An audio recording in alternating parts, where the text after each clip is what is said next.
So I feel like I don't talk about this enough, but I am a writer. I first and foremost understand myself as a writer. But as of late, it's become kind of hard to just sit down and write stuff for a living.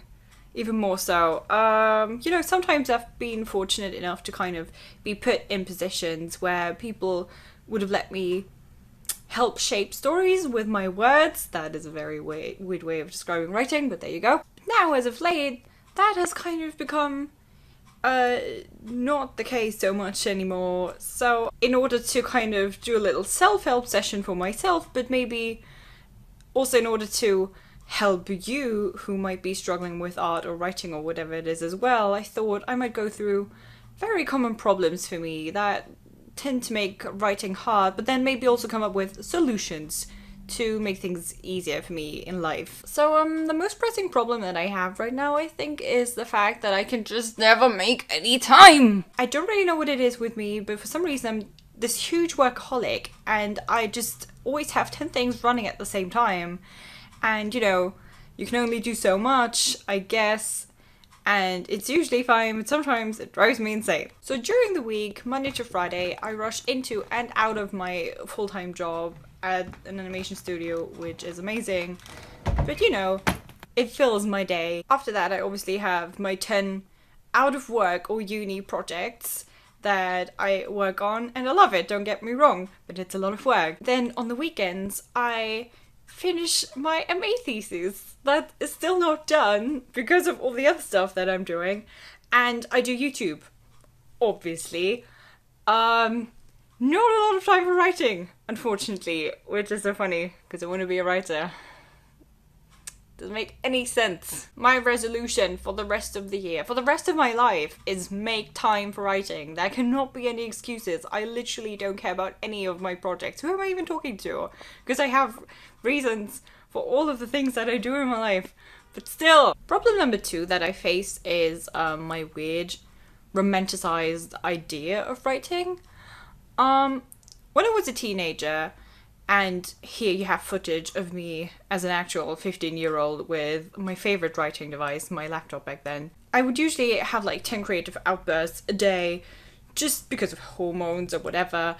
But that would really kind of inspire me to write. I would just have to sit down in the evening, and just something would come over me and I would just write down all of my feels and all of the fanfiction and it would work. And, it was fanfiction, but it was one kind of writing, so who cares? It was the best way to get started, in my opinion.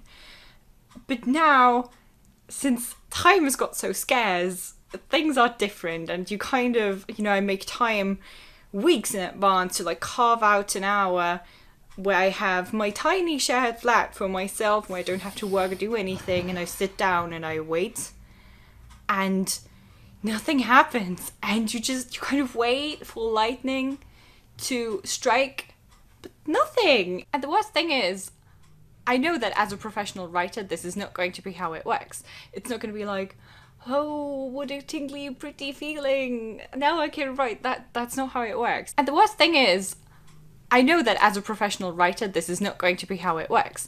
It's not going to be like, oh, what a tingly, pretty feeling, now I can write. That's not how it works. You just have to write. I mean, I'm not saying that you never have these very, very beautiful, inspired moments, but they're not everyday occurrences. So you can't depend on that if you want to write professionally. I know this on a rational level.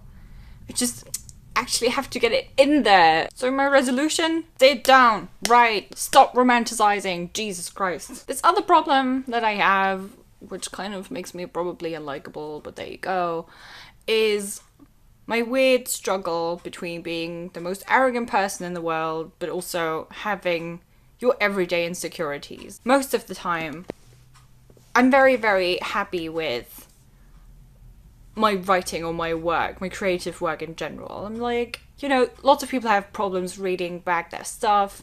And, obviously I'm not happy with what I wrote as a 13-year-old. I mean, I'm like, yeah, it was fine for then, but I wouldn't necessarily show it to anyone now.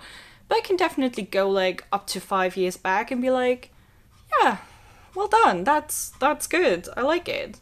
But But then I'm also just a normal person, which means I have my normal insecurities. So there'll also be days, especially with my original work, by the way, where I'm like, everything I do is bad.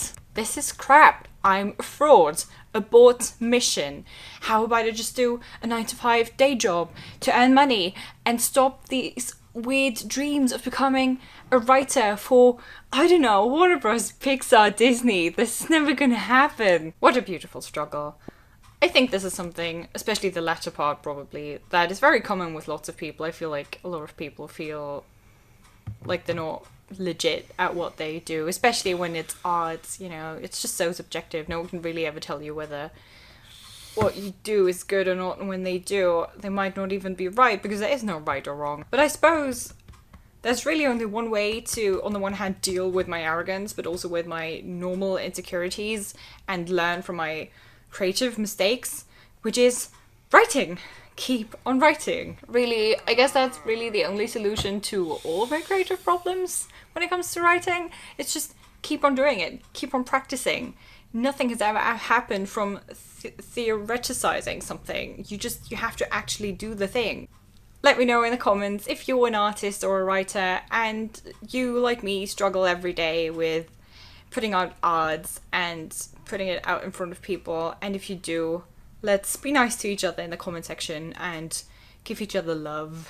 As always, like, subscribe. I'm also on Twitter and Tumblr if you want to get in touch or just follow up on what I'm doing.